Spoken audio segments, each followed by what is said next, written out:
No? I don't agree with this. There's no putting it back in the bottle. I think there's all sorts of concerns being raised at the moment about AI. I think it's really good to hear in the last few months that people are talking about this kind of stuff more. That you see, I'm pleased. that you see studies about what it does to somebody's brain. That you hear like series like Pluribus that came out on Apple TV, which is very much about generative AI. Have you watched that? I don't have Apple TV. Yeah, it's about the dangers of groupthink and what. I mean, I don't think he actually started the guy who created the series. It wasn't necessarily meant to be an allegory of generative AI, but it felt that way to me. And then I think when he's been asked about it, he's sort of said, "Yeah, I can see why people think that."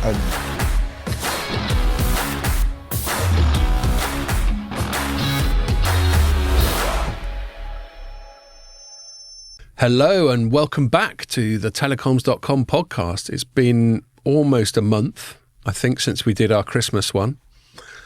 Seems like a long time ago. That was the last one, yeah. Well, that's always the last one, isn't it? It has been a long time. And then I think we both had kind of 3 weeks off, didn't we? Because we had to use up holiday. Yeah. No one does anything over the Christmas period. There was no point in coming back last Friday, was there? No. Just for one day. Not unless you were mad. Indeed. So I kind of powered through for a solid 3 weeks. Well, the first week of it, I missed out on a lot of the December piss-ups. That was almost like not a complete holiday because there were still various worky things going on. Yeah, I mean, they were mainly social things. Well, that week, I mean, you did a social one that was primarily like reading focused, but I've always attended them in the past. There's people from Omdia there, and of course, James was there, and great Gabe. Yeah, fair enough. In fact, I've still got James's Secret Santa present that I would have brought along. But I had a bug, so, I mean, all I would have done is not been on great form and then given everyone else the plague, so I decided to bail. And the saying goes, there was Voda 3 drinks, or 3-dephone. I think 3-dephone is what I call it. I think you'll find the correct brand is Vodafone 3. Yeah, well, that's why I decided to be contrarian about it. Or just Vodafone. Yeah, no offence, 3. And there were some drinks there at Fortnum Mason's, which I missed out on. Yeah. So we'll give them a little shout out there. I mean, you had a big old week that week. And I did. So the Tuesday night was our Eurobyte Summit, as it's called. And then Wednesday I was out with some guys from Nokia. That's what. Oh yeah, and I had to miss that as well. And so shout out to Paul Adams and Nigel. That was good. And who was the guy from City Fibre? You've forgotten his name. I've forgotten his name, which is terrible. But he's the head of strategy as well. I'll tell you what, I'll look it up on LinkedIn. So you look it up. I don't feel bad for forgetting his name. Yeah. But they gave me a little LinkedIn shout out to say sorry you couldn't be here, and I definitely had some FOMO there. Yeah, that was good. It was just a few drinks and a curry, very casual. And then you missed you obviously missed the Vodafone 3, Fortnum and Mason, swanky drinks reception. At Fortnum? At the Fortnum and Mason. I never knew Clayton Nash. Clayton Nash, that's it. Did they have a good bar? Clayton. Mm. They have a bar on the top floor. Oh, really? That's quite. I mean, it's not huge. It's smaller than I expected it to be. But it was good. It was a nice do. It wasn't huge. It was kind of core media. I don't even think they had analysts there. It was just press, right? And obviously some of the Vodafone kind of PR reps and people who work. There were no Vodafone grown-ups there. I don't think so. It was not that I remember seeing. Right. Yeah, it was just like the the PR guys and journos. So I had a quiet run in. And I'm doing my usual dry January thing, although CC Group / Hoffman have made sure it's not going to last the whole month because they're doing their traditional January piss up on the 22nd. Could have left it till the 29th, but that's fine. Sobriety. And you said you haven't had a drink all year anyway, and just not in a formal way. I've not drunk since New Year's Eve. Yeah. And I think I stopped drinking then at about 10 and went to bed. I hate New Year's Eve.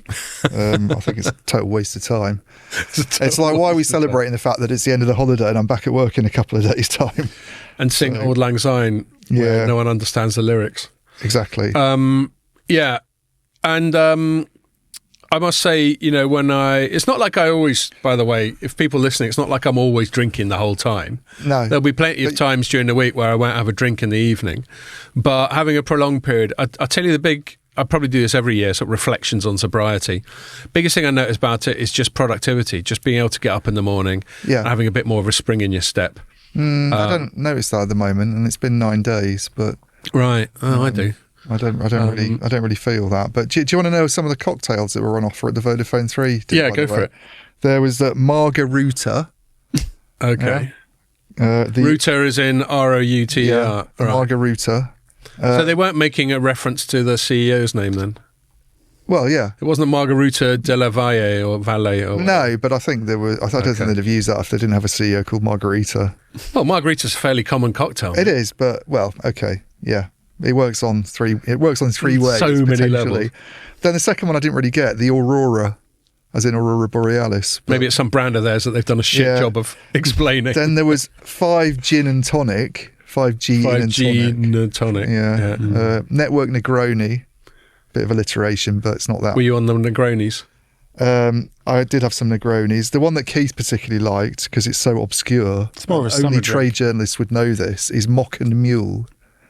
MOCN Mule. Oh, right, Mocken. Yeah, that's a... Multi-operator core network. That's it. Ginger ale and... Yeah, which is a Moscow. And then the last one's the Virgin Mothrito. Mothrito, which is probably what Keith was drinking, as he's kind of off the booze permanently, isn't he? Is he? Oh, I don't know. No, I think he had a Mock and Mule. Okay. I seem to remember him drinking one of those. Yeah, whenever I ask him, so I mean, I do the same. Whenever I see him not drinking, I've probably had about 5 by that stage. Yeah. And I always ask him the same, you still off the booze, mate? Yeah. And he sort of slightly evades it, goes, well, I have one every now and then. I don't think he likes being pigeonholed. Sorry pigeonholing you, Keith. I think he's, I think at Christmas he was thinking, I'll have a couple of drinks. I'll have a couple. So, yeah. Those, I tell you, some of those sessions, like you were telling me when you had your get together the Tuesday I couldn't make, and you've been out since lunchtime, and you end up getting kicked out of the pub about midnight, and you think, fucking hell, if you go with the normal cadence for drinking a pint's about 1.5 hours, isn't it? Yeah. And if you've been doing that cadence, you've drunk 24 I pints. Or don't something know like how many I'd had. It's I can't imagine ridiculous. it was that many, because I'd be. But it's got to be. It'd be high. It's got to be in the high teens. Yeah. So the weird thing is, I felt okay the next day. That's the more worrying thing. Yeah, well, I generally find if I just stick to regular strength pints, I can just, it never gets out of control. It's only when you start throwing other stuff into the mix. Yeah, there was no other. There was no sort of old-fashioned. short. But then you just feel very jaded and dehydrated the next day. Ian, did you roast your phone this year? No, no. Avoided doing that. I didn't really do any Christmas cooking this year. So, and you were telling me that Magda's family came over from Slovakia. Magda's brother and his wife and their 2 kids came. So we had 4 of them. So my mum had 15 people that she was cooking for, because we also had my brother-in-law's stepmom. And did she do the traditional Christmas scenario? Yep. Yeah, I did that, but only did it for like 5 people. Well, when I asked her if we could all pile in, all sort of 8 of us, I was thinking she'd go, that's too many for me to cope with this year. And we were thinking we'll just do our own thing in London. But she was like, no problem. She couldn't put them all up. We had to have people in a hotel down the road. That is good. That is good traditional catering talent there. Yeah, it was amazing. There's like more food than we ate as well. It wasn't like there was like, everybody's going for I think once you've started going, you can sort of scale it. Yeah. Then it's just a matter of oven space and that sort of thing. She's got a lot of hot plates, so she can do things and keep them warm, and then sort of whack the cauliflower cheese in or whatever, and a real juggling act. Yeah. Okay. Very good. Cool. How about you, Pierre? Did you get out to much over Christmas, New Year's? Did you go to France?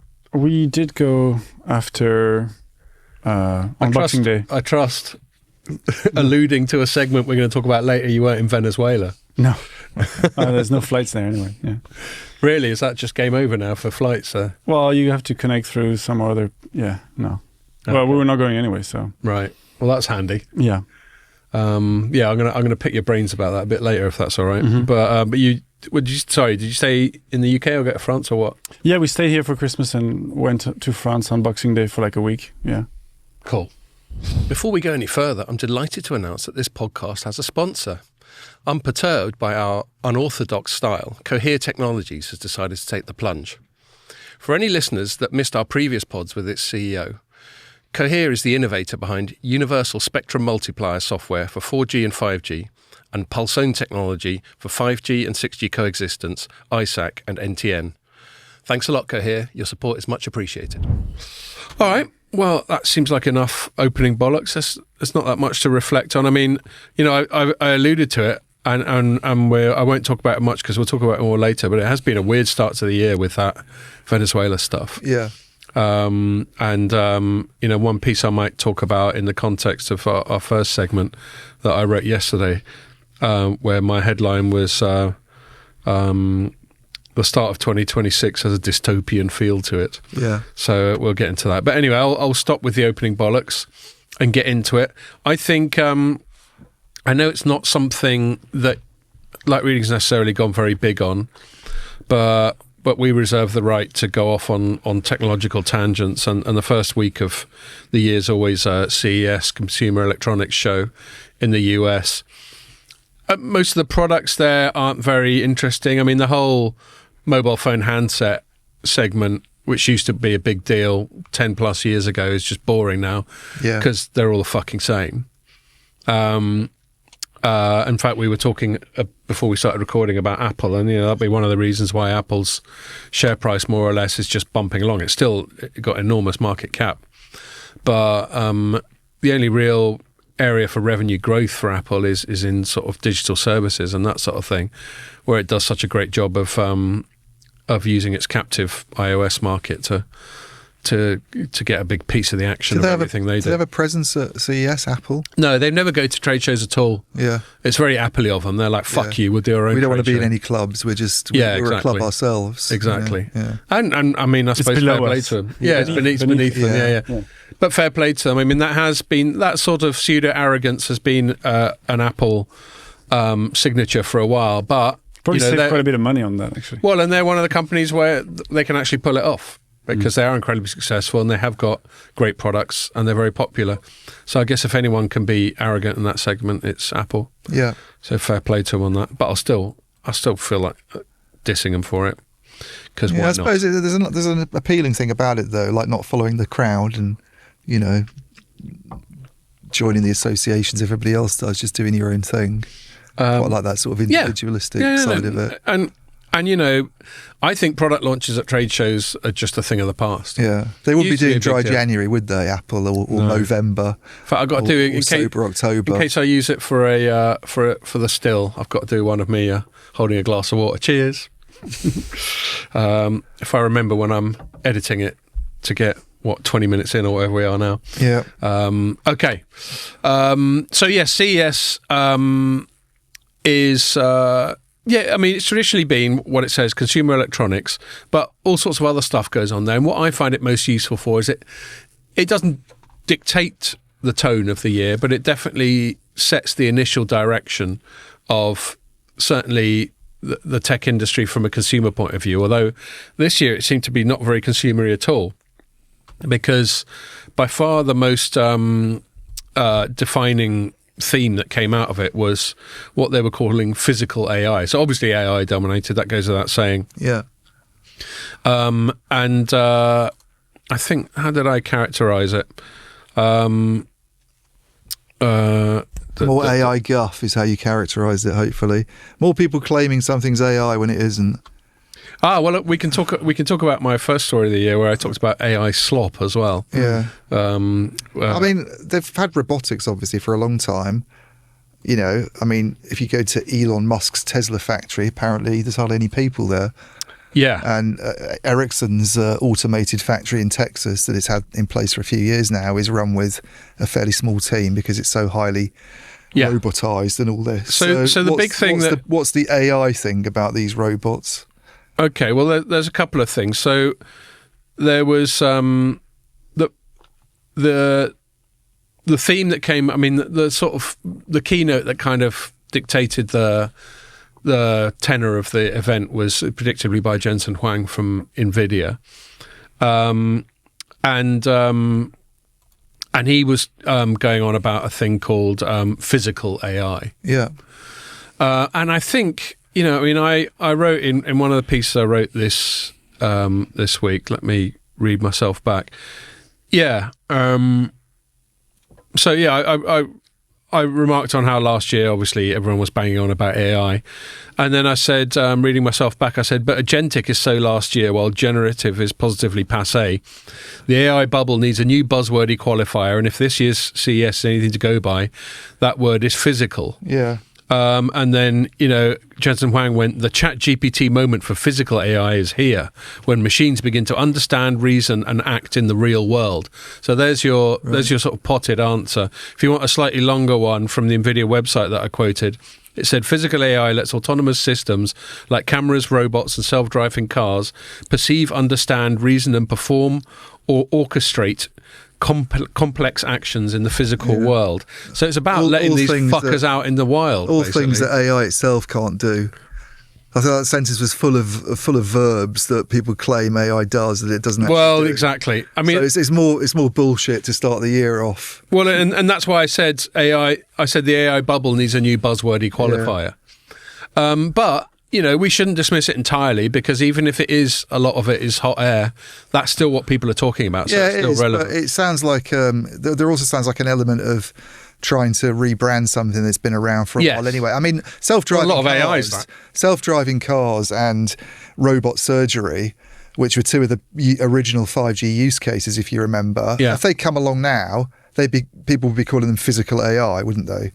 They'd fall into a physical AI category. Okay, but if we try and understand what they're trying to say by physical AI, I think they're talking. A lot of it is like humanoid robots, right? So things like robotic surgery wasn't an actual medibot going in there and doing the surgery. No, there's a robot control. I know there's a person controlling that by remote control. Yeah, exactly. But a self-driving car is certainly something that you say, take me here, and it's supposed to go and stop at traffic lights. No, totally. And I think autonomous vehicles were coming up quite a lot at CES as well. But it was definitely these humanoid robots. Inevitably, Boston Dynamics was quite prominent. And they've got one called Atlas. I think Atlas has been around for a while, but I think they launched a new version of it. Yeah. And Hyundai, I think the Korean car maker. Hyundai, is it? Right. Just went, we're going to have them in our car factory. They're going to have humanoid robots in their car factory? Yeah. Just for the hell of it? Well, because they're better than humans, aren't they? Well, they might be better than... For a start, I don't think they're better than humans. I mean, they fucking are. The one thing that... This is a problem with humanoid robots. Why the need for the human form factor? But this is exactly the point. I think there's a good answer to that, but carry on. Well, robots in factories, they get used to make cars. There's a reason they don't look like humans, yeah? Yeah, just like arms and stuff. And there's a reason that robotics has always been a massive disappointment, which is that... I mean, this is the thing about AI, if you want to call it AI, whatever it is, clever software that kind of goes through the internet and regurgitates stuff, and is a very sophisticated search engine, which is basically what it is very it looks very sophisticated when it's not in physical form, when you're using it through your laptop and your your phone, for instance. And there's all this concern about the threat to white collar jobs. What robots can't do are the multitasking things that a human being would do, like cleaning toilets even, and then going off and cooking something. Well, and they actually move incredibly badly compared to people. You look at, sport's a great example of this. Imagine trying to get a robot to do what Messi does, or Roger Federer or something. Yeah. It just wouldn't work. I mean, maybe it will in the future. I'm not saying we're not going to get there, but these Boston Robotics things Boston Dynamics have come a long way. But they're still pretty shit compared to proper. No, I agree. Where we are now, and that's where it's interesting. So I don't understand why they'd be useful in a factory. Right. Well, a humanoid robot. Hyundai seem to think they are. Yeah, of course. So you'd have to ask Mr. Hyundai. I don't know if I got a quote from him saying why it's a big deal in the piece. Well, actually, it's not. This is a piece Andrew wrote at the start of the week, but it's got a photo of the Hyundai staring adoringly at this Boston Dynamics. Right. Atlas thing. What is it? Yeah. So from Andrew's piece, onto the robots themselves, Boston Dynamics showed off the product version of the new Atlas. It learns tasks quickly, we're told, and adapts to dynamic environments, lifts heavy loads, and works autonomously with, quote, minimal supervision. Take that with a pinch of salt, I think. Yeah. I think what's interesting, is just extrapolating the direction of travel. When these things aren't a coincidence. When you get one of the biggest tech shows of the year being dominated by one paradigm, one theme, that's not a coincidence. People have coordinated on this. They've chatted about it. Jensen Huang has and obviously Jensen Huang's banged on about it because there'll be loads of NVIDIA silicon and software that is specially designed for physical AI. It's the new AI RAN. Well, he goes, it's a chat GPT moment. Yeah. But yes, it could be the new AI. I see what you mean in terms of NVIDIA, the new AI RAN. I mean, this is all in the context of a lot of AI hype that's happened in the last few months, and a lot of concerns about that there being a bit of a bubble feeling about this now. Totally. And his job is just to make that bubble get even bigger. Basically. I agree. So this whole physical AI, it's I'm not convinced that humanoid robots are about to sort of enter the factory en masse and be found on streets. Well, I'll tell you an interesting in the same way thing. that ChatGPT, for instance, has become quite widely adopted in a very, very short amount of time. I guarantee that by the end of this year, people will not be using physical AI in the same way that they're using ChatGPT. You look at 1 year of ChatGPT takes you from November 2022 to November 2023, and by that stage it had quite a lot of adoption and take-up. And already there were big concerns about what it might mean for our jobs, for instance. I bet you anything at the end of this year, all this stuff is just turned out to be complete bullshit. All this humanoid robots, physical AI stuff. I'll meet you somewhere in the middle. I think you're right about the timeline, but I've got more evidence to support this assertion. I think this is the direction of travel, and I think they are going to become more ubiquitous. But I think you're completely right to be skeptical. Sorry. Talking about spectacle. You've got some new ones. If anyone's watching, what was on your mind? I've got some new glasses on, which are like thicker framed than my usual ones. I think they make me look a bit more like a 60s icon. Or either that or Alan Carr. And now I'm wearing these. You better bloody behave yourself. So yes, anyone watching, or maybe if I choose myself for the still, you can see it. And if anyone wants to get my feedback on that, what do we think, Pierre and Ian, on these glasses versus my other ones? Yeah, they do. I noticed them immediately. They do. Yeah, just did a great Gallic shrug there. No, they don't. They don't cast too much of a reflection. So yeah, right. But they're old ones. They're not new ones. They're ones that you had lying around. Or? No. When I got my new glasses that I wear most of the time, they were doing a second pair for free or something like that. So I went, fuck it, I'll get a different frame. Yeah, it's a classic design. Yeah. There's nothing particularly. I'm not exactly Elton John. No. So anyway, but yes. So you're right. Like Morpheus glasses. Yeah. Well, I actually did a. In fact, we can go off on this tangent quickly because it's a story from this week. I did a Morpheus screenshot for a story that I channelized from Ian, which was Amdocs buying a company called Matrix with 2 X's. And we've had Jennifer from Matrix on the pod 2 or 3 years ago. And yes, and actually both Ian and I, perhaps somewhat predictably, played around with the red pill, blue pill concept. He went red pill, I went blue pill on the... my rationale was, like, if people remember from the film Matrix, red pill's what you take to exit the Matrix, blue pill's what you take to stay in it. Yeah. And the reason I went for blue pill is like, by allowing themselves to be acquired by Amdocs, they're sort of retreating from the harsh realities of the open market and into the comforting embrace of Amdocs. But and then I just found that photo of Morpheus, Lawrence Fishburne, where you can see in the reflection in his glasses him holding out the hands with the red pill and the blue pill. Shame about the sequels. But yeah, nice one on that, Ian. That's a scoop to start the year. And I just shamelessly journalised it. I was hoping, I went and reached out when I was writing it up to the sources, see if I get something. I was hoping I'd get a statement and then at least be able to have the scoop you to the formal statement. But they've been very slow on coming out with that. I don't know what they're waiting for. I mean, the cat's out of the bag. I know. No one's told you you're talking shit, have they? No. So it's obviously legit. It's definitely legit. Yeah. I think they've sort of said themselves they're going to get a statement together. on it, but they just haven't put one together. So no, I've heard that too. Kind of acknowledged it, but it's like they can't be bothered. It's like perhaps they're sulking because you stole their thunder. Yeah. Anyway, where were we? Oh yeah, so you're right to be sceptical about timelines. We're not going to suddenly be overrun with them, but I will point to the story I wrote this morning, which was taken from an Omdia report, and quite a few other people covered it. Bloomberg covered it and all that sort of thing. Yeah. And my headline for that was humanoid robot production goes exponential, led by China.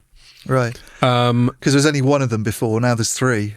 Well, yeah, you're right. We're at an early stage, so the growth rates between 2024 and 2025 of humanoid, what do they call them? General purpose embodied... Replicants, I think is the word you're looking for. General purpose embodied intelligent T1000. robots is what they call them. So physical AI is the AI buzzword, but embodied intelligent robots. Yeah. And by embodied, I guess they mean humanoid. But to me, those are more like engineering marvel, like articulations and face movements, and more than I don't know. Sorry, no, I agree. I will. Yeah, I'll get back to you on that as well. But just looking at the numbers, they charted that there were about 2,300 humanoid robots shipped in 2024. Right. And over 13,000 in 2025, which is more than the 6 times multiple. And then they reckon that's going to keep sort of more or less doubling. And they reckon by... You'll have to populate Wendover. Yeah. You just have a complete robot village with all these guys hanging out at the local bar. So their forecast is that by 2035, the annual production rate of humanoid robots will be 2.6 million. Right. Now that's starting to get to some serious numbers. Yeah. And it's a good report. Read that. I actually linked to their report as well because I thought fair enough. And the other interesting thing about their report is nearly all of those, like 13,000 odd that were shipped last year, I'd say about 4/5 of them were made by Chinese companies. Right. So that's really interesting. The biggest one is one called Agibot. Agibot, right. What does that do? I presume it's meant to be agile. Is it? Yeah, it's Agibot. It goes to football matches and swears at the ref. And they've only been going since 2023. I think I read on Wikipedia they were founded by ex-Huawei people. Right. And they've gone from startup to biggest in the world in 2 years. Presumably, they've had a bit of help from the Chinese state, I would imagine. But it's interesting, we see, and again, we'll come back to it, we see how American rhetoric regarding its own place in the world has become more belligerent and more competitive and more full on. Yeah. All someone needs to go is share this article or better Omdia's report with Trump, and he'll fucking go mental and go, right, we need 1 trillion robots. And how long do these robots last, by the way, before they run out of battery power? 5 minutes? I have no idea. Yeah, I bet it's about 5 minutes. But I did read about... Nuclear. But there was one, I think in Andrew's piece when he was talking about robots, where they go off and recharge themselves. They probably do they? They plug themselves up back their into arse. the Matrix, do they? Yeah. They just go and sit on a port when they run out of juice. They poop their battery and then put a new one, yeah. And just sit there going, oh yeah, lovely juice. This is you sober, by the way. Yeah, this is me. The ones in January are always challenging because there's no drinking. You always wonder how before you think that our banter is just purely a product of inebriation. But I can just see it in while completely conceding your skeptical attitude. When you look at the rate of progress, now they're talking about specifically focusing on AI for these robots, and I completely agree with you that a large part of that is just they've got to keep the hype train running. Yeah. And as I wrote in my piece, generative the year before, agentic last year, physical this year, next year, fuck knows. Well, it's great for Jensen because if these robots need GPUs in them, then that's another 13 million that you were saying there's going to be. It's also the training. So in my piece, that I wrote, was it yesterday? Yeah, yesterday, where I said the start of 2026 has a dystopian feel to it. And I made a sort of brief reference to current affairs, but then got onto the robot stuff. Yeah. And talking about the physical AI and all that sort of thing. And then ARM has come out with the thing, ARM's gone all in on physical AI. So this is how coordinated all this shit is. AMD, all the chip ones are into it. Why is no one talking about this in telecom? Why is no one saying physical AI is like a new... I mean, they're effectively devices, aren't they? That presumably need to be connected to 5G and 6G networks. No, totally. Is this not a growth opportunity for operators? Your average robot might be wanting to listen to Spotify or something on his... No, I agree with you. Well, in fact, there's a paragraph from that story that I'll read out. I said, expect to see telecoms players soon jump on the bandwagon, probably conflating 6G with physical AI, which we'll cover more in our next segment. Conflating 6G with physical AI in some vaguely defined way. Presumably, we think it's desirable for these genius robots to be connected in some way, if only to give us the opportunity to plead with them if they start getting funny ideas. Well, they'd have to be connected, I suppose, if they're using AI. Yeah, of course they've got to be connected. They'd have to be connected to the internet, and they're going to be uploading and downloading information from it. So.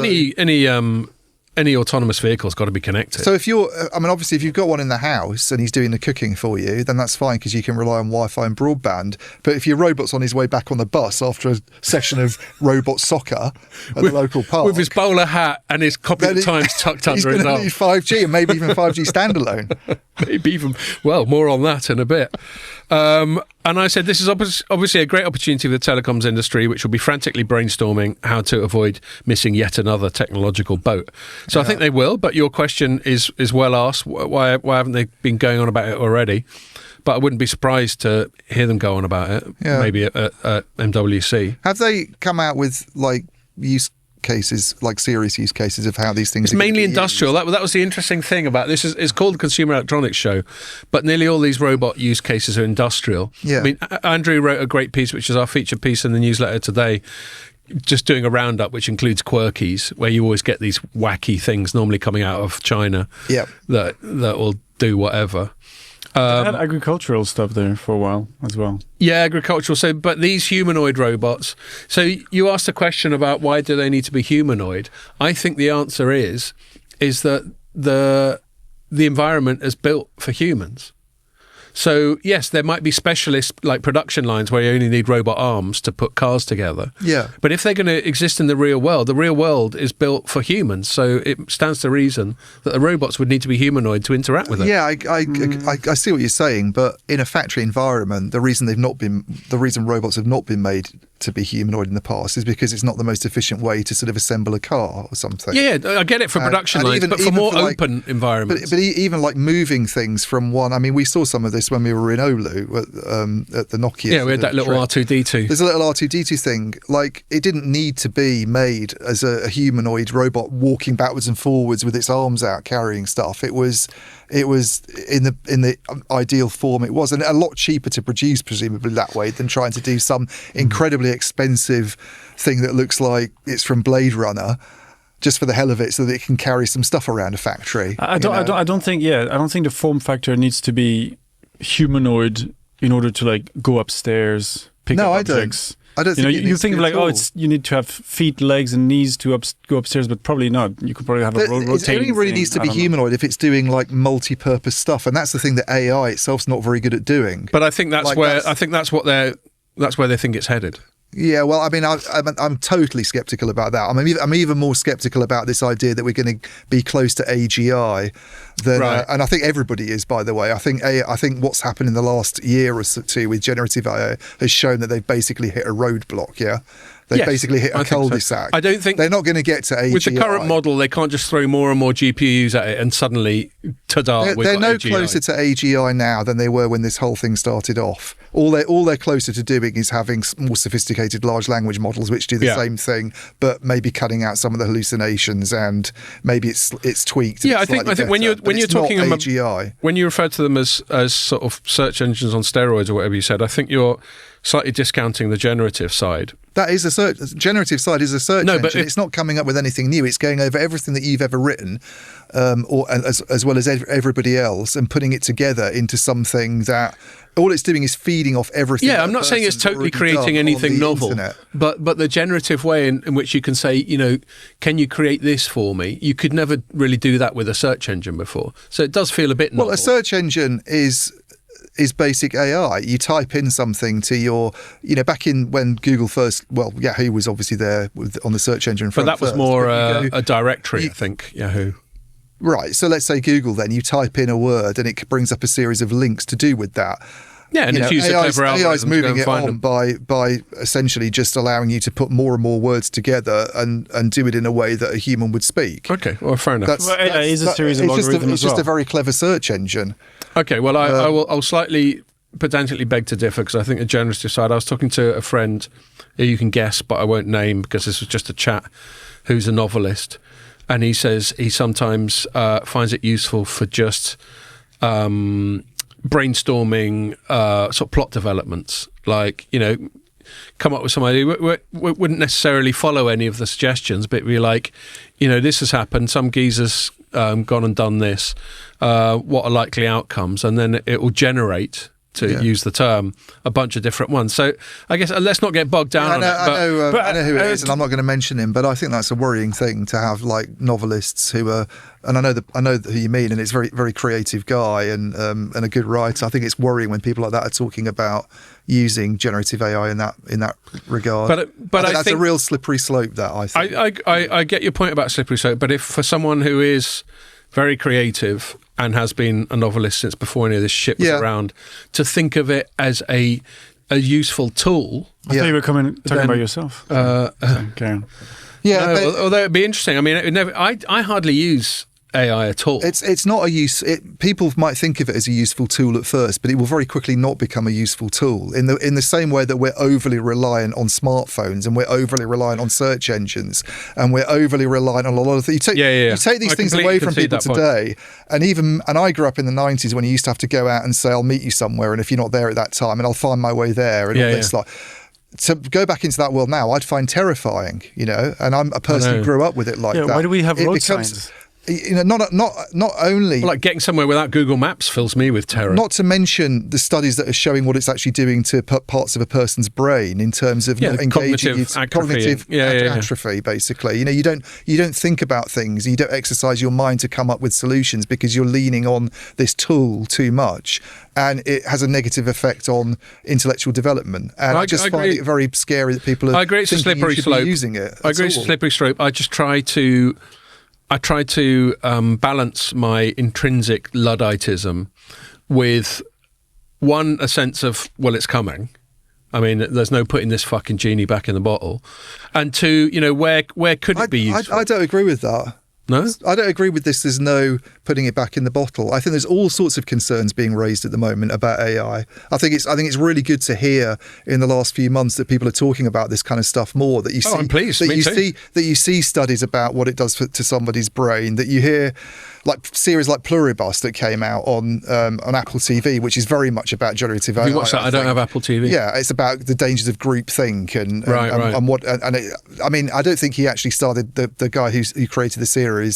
It wasn't necessarily meant to be an allegory of generative AI, but it felt that way to me. And then I think when he's been asked about it, he's sort of said, "Yeah, I can see why people think that." And it was obviously going on in my mind when I was working on the later episodes and this sort of stuff. So I think there's all sorts of questions being asked about it now. They've asked a lot of questions about social media, and it's still I know they have, but the more people ask about this stuff and the more people talk about things like let's get away from our smartphones and let's not be, this whole idea of digital detox, which never used to be a thing when the iPhone first came along. I think the more resistance you get to this stuff, maybe we will start to see some pushback and people actually thinking it's not a healthy. Once it gets to the stage where people are saying, look, it's damaging to brain development, it's not good for educational purposes, then maybe we will start to see people putting in some limitations on it.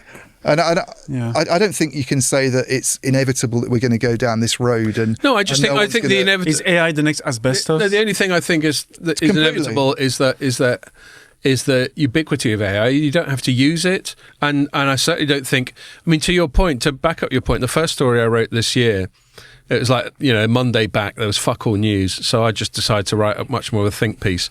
And my headline was, authenticity is the only antidote to AI slop. Yeah. And AI slop was the Merriam-Webster word of the year for last year. Yep. And all that sort of thing. I think all those prove the point, though. People like you talking about authenticity and people using words like slop shows that there's a lot of people now who are getting really concerned about this stuff. And I think this whole... generative AI came along, it seemed like a really interesting thing. More and more people are using it. Now we've gone over this curve where I think more and more people are actually worried about using it. Agreed. And they're skeptical. So I was going to mention a person who I lent on in part for this piece is a guy called, Adam Mosseri, who's the head of Instagram. Yeah. So one of the most senior people at Meta.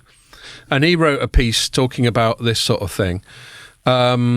And a little quote, a couple of quotes from him. He goes, over time, we're going to move from assuming that what we see is real by default. This is in the context of AI slop, yeah?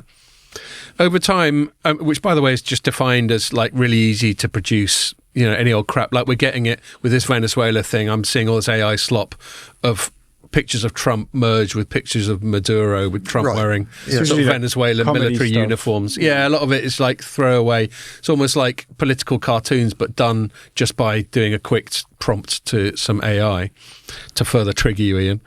And anyway, he goes, over time, we're going to move from assuming that what we see is real by default to starting with skepticism when we see media and paying much more attention to who is sharing something and why they might be sharing it. In a world of infinite abundance and infinite doubt, the creators who can maintain trust and signal authenticity will stand out. And then my concluding paragraph, and a lot of this is self-serving, obviously, for this podcast and all that sort of thing, because there's a program that Google's got where you can auto-generate podcasts, for example. Yeah. And I said, often forgotten in the digital era is that people still want mainly to interact with other people. The popularity of blogs, podcasts, YouTubers, TikTokers, etc. is surely down to the ability to easily access the thoughts, creativity and personality of individuals, not machines. Only creators who respect their audience by putting the effort in rather than taking AI shortcuts will succeed. And that in turn will hopefully steer the evolution of AI in the right direction. Yeah. So that sounds in keeping with what you were just mulling. Yeah, I just don't go along with the idea that all of this is inevitable and we have to accept it happening and that's the way things are. What I mean by inevitable is that it's there, but we can accept it on our own terms, which is what I was kind of summarising in that piece. You could wear a mechanical watch, but there's still Casio out there. Yeah, I know, but I mean, I'm talking about obviously if people get to the point where they think it's actually a bad thing to be using AI, a lot of these things that are fueling, this bubble at the moment are going to fall away, aren't they? And I don't think that's an inevitability that we go over. The last 20 years of technological development has been like something unprecedented, like the pace of change. Yeah, totally. And internet, and mobile internet, smartphones. Exactly. It's not inconceivable that in another 20 years' time, people will look back and go, oh, what the hell was going on then? It's not like electricity, which has been there for so long now and is just something that we take for granted and we can't exist without. We have to go back to when Scott and I were like still at university and none of this stuff was around. And I don't feel my life was any worse for it then. And I can easily see a future where some subsequent generations decided that this generation was absolutely idiotic with some of the stuff it was accepting and embracing. Well, I think all technological development isn't good. That's why we have restrictions on nuclear energy, for instance. That's why we have restrictions on big pharma. That's why we have restrictions on genetic engineering. Just because it's something, or something comes out and then it gets just banned. because it's something that seems very clever, and something that we haven't done before doesn't mean it's necessarily a positive thing. Like and that you should say you don't call someone a Luddite because they complain about genetic engineering, do you? No. So that's the issue I have with some of this AI stuff. But what I think is inevitable is just that the technology genie's out of the bottle. How it manifests itself in the real world and how we use it, I'm totally with you. I think maybe the concluding paragraph, I think I read this before we started recording, of my dystopian piece covers some of it as well. I say the direction of travel is clear, however. We will see how effective this latest hype initiative is over the course of this year, but too much money has already been poured into the AI project for there to be any hesitation. By that, I mean by its cheerleaders. Yeah. Invoking the Terminator films when mulling the downside of AI is trite, but given the increasingly overbearing nature of geopolitics, we'd be naive not to be concerned about how physical AI will be used in the future. Yeah. And that's the really dystopian thing. If we are, or if some interested parties are stampeding headlong towards these sentient humanoids, sentient's too strong a word, these seemingly sentient and semi-autonomous humanoid robots, Terminator feels more fucking relevant than ever when you got people going around kidnapping heads of states and coming up with random shit.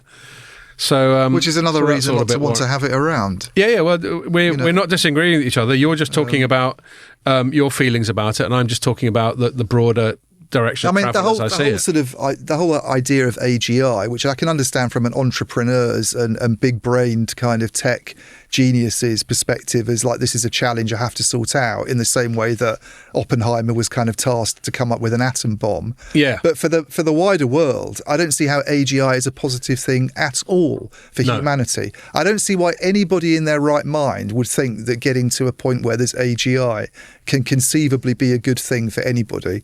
But Sam Altman says, he says, just someone has to explain that to me. But I don't see why there's, and this is why people collectively can sometimes be quite stupid, because you just sort of cure all disease by next week. Yeah, well. So can I?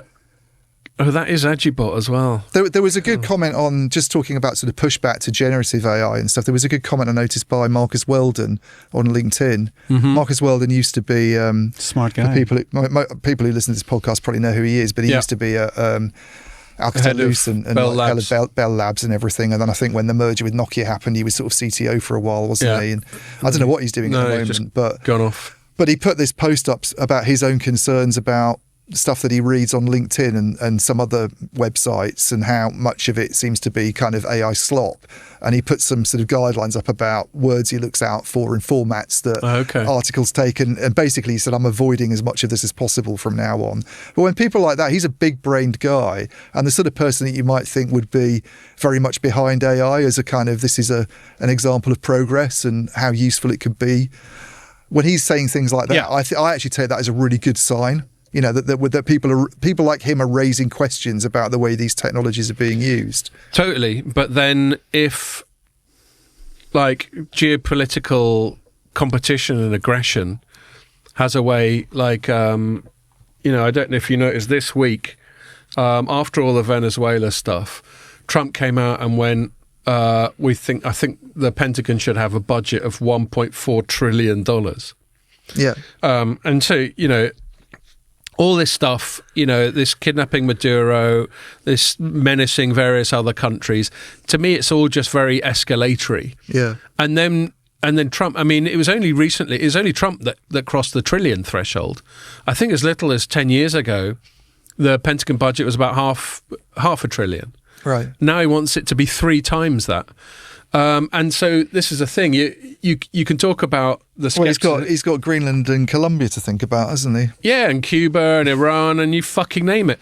He seems to think it's a piece of piss now that thing with Maduro went so well. Oh, well, I've no doubt that's burnished his ego so much that he's feeling all like, you look at me, It's like why have I been wasting my time? I'm ready for the next phase. Why have I been wasting my time chatting to people when I can just send the lads in? Yeah, exactly. And anyway, so it's good that there are people like Marcus Weldon, and there's some AI visionaries. I think, was it that chap Hinton, who's one of the founders of it? All these people coming out with this stuff, and people like Adam Mosseri from Instagram. It kind of admitting, by the way, in that same piece he wrote, that old school Instagram, which is the sharing of optimized photos of yourself to make out that you got a perfect life, is just dead. Yeah. But I think the self-interested thing is he thinks even Instagram's getting more authentic. Yeah. So you got all them, but then you got the people who really make a difference kind of heading in a more bellicose, you have. But I mean, nasty direction. The Instagram thing's interesting that you mentioned that, because that is a classic example of a technology, I think, that's becoming less used and is falling by the wayside. I think I can see What is, sorry? Social Instagram. media. Oh, right. Just social media in generally, general. I think has had its day. It's definitely had its heyday, but I can see it's going to hardly evolve use it into at all. something else. It See will your evolve. kids, how do they? Well, they do, kids but don't use it. they do a little bit. But No, I don't no, think must be. it's. I think most people now think social media is most people with a brain think social media is shit. It's all much more, either- and Mosseri said this, it's all much more DMs. Yeah, It's much yeah. more closed little communities. Like and WhatsApp DMs. groups. Yeah. WhatsApp groups and DMs on Instagram or Discord servers or... Doesn't that count I mean, as that- the same but smaller scale? That Elon Well, Musk. they're still contained Yeah. communities. That Elon Musk horror show that's around at the moment. Oh, with whatever he the wants to dodgy call it. images. His thing X, whatever it's called nowadays. AI. I mean, that's over. I think X. It really is. I just don't see that being something Just that people raised, take they just seriously raised 20 at all. billion. Well, I mean, who in their right mind has got anything to do with X or thinks it's in any way useful whatsoever? All it is just this splurge of. Oh, you mean X itself? Yeah, X, the I'm not a service fan itself. of X itself. It's just a splurge Can we keep of calling it extremist Yeah, commentary. Twitter, I know.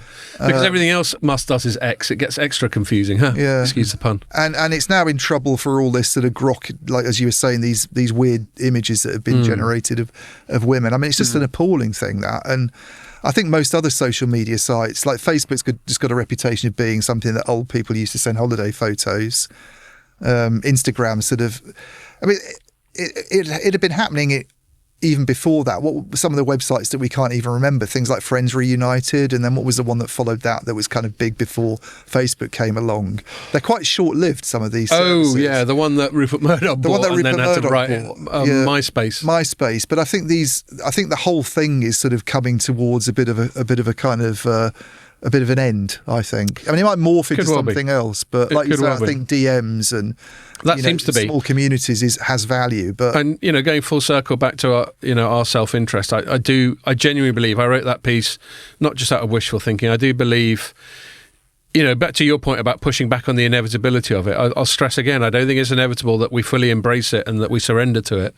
And I think one of the biggest things that will stand in the way of that is the need for human beings to have authenticity. Yeah.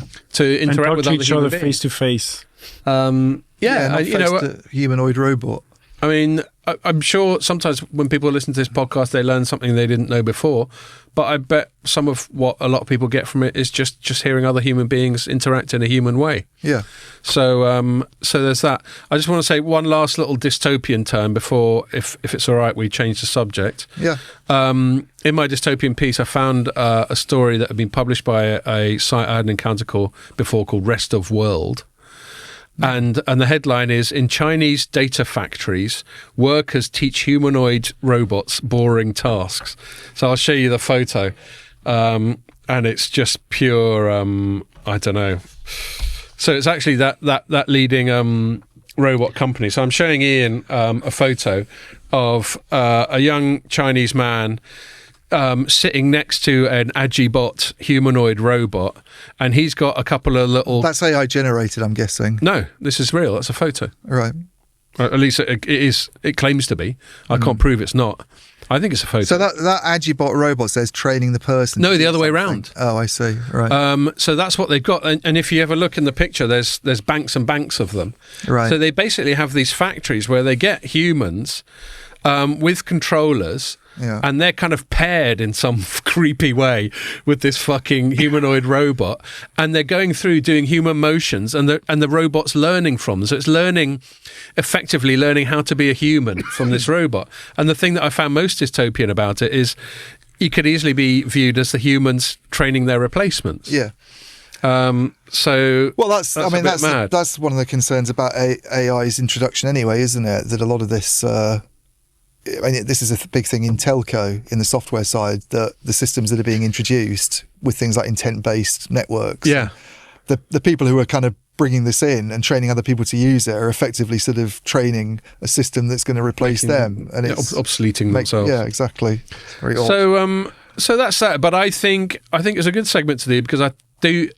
If this CES is anything to go by, we're going to be hearing about these physical AI and humanoid robots a lot more, and it gives us plenty of. I mean, it's great podcast material to get into, isn't it? Yeah. So there we are. I bet the next time we talk about it is this time next year. Okay, all right, I'll take that bet. I'll bet you a tenner Right. it comes up. How many times has it got to come up? I bet in the context of telecom. In the context of telecom? Telecom's one sector that you would expect to have something to say about this, given everything we just covered about connectivity. What will determine the bet? Have we just got to have one major stakeholder in telecoms talk about physical AI or something like that for me to win the bet? I mean, if it's been made such a big deal of at CES, you would expect some telco to say something about physical AI, MWC. And robotics. Or you might expect, but I bet they don't. All right, I'll tell you what. So let's not wait till the end of the year. Yeah. When we do a podcast around or after MWC, let's try and remember to reflect on whether robotics came up at all. Yeah. I'm betting it will. No, physical AI. Okay, well, that's part of it, isn't it? Yeah, but I'm not counting Ericsson talking about its automated robot factory. Right. No, so I'm this talking about humanoid robots. Yeah. Being used by physical telcos. AI. No, totally, I get that. Or being talked about by telcos. So either it's a telco saying we're going to make some money out of humanoid robots, or it's some other link that they've drawn with it. I just don't see. I certainly wouldn't be surprised to hear them go. To hear people like Interdigital say, 6G is going to be all about physical AI and all that sort of thing. Well, anyway. I think it's too late for that, I'm afraid. Right. What, you think 6G? Well, let's move on, actually. This is a good segue. I mean, here's the problem with telecom, is that you can't go, oh, by the way, 6G is going to be about physical AI. They've had a bunch of standards meetings. They basically agreed what 6G is going to be, yeah? It's not like we're at a point where we can suddenly go, oh, let's bring physical AI into this in a big way. Well, that's part of the problems with telecoms, isn't it? This super tanker. I mean, I'm sure they'll try and say, oh, physical AI could be a use case for it. Let me take this opportunity to once more thank the sponsors of this podcast, Cohere Technologies, which is the innovator behind the Universal Spectrum Multiplier software for 4G and 5G, and Pulsone technology for 5G and 6G coexistence, ISAC and NTN. Nice one. So I'll use that as a segue to one of your stories, actually, you just published today, where you said no one in the real world cares about 5G standalone, which I'm inclined to agree with. Certainly, if we're to ask any normies about a 5G standalone, well, would you if you went out to the pub with your mates? Exactly. And have you used 5G standalone yet? Would they know what you even meant by it? They probably think it's what you use when you got no mates. I use it to just stare at YouTube when my mates don't turn up to the pub. Because there's quite a lot of noise that's been made about standalone last year, about progress on it.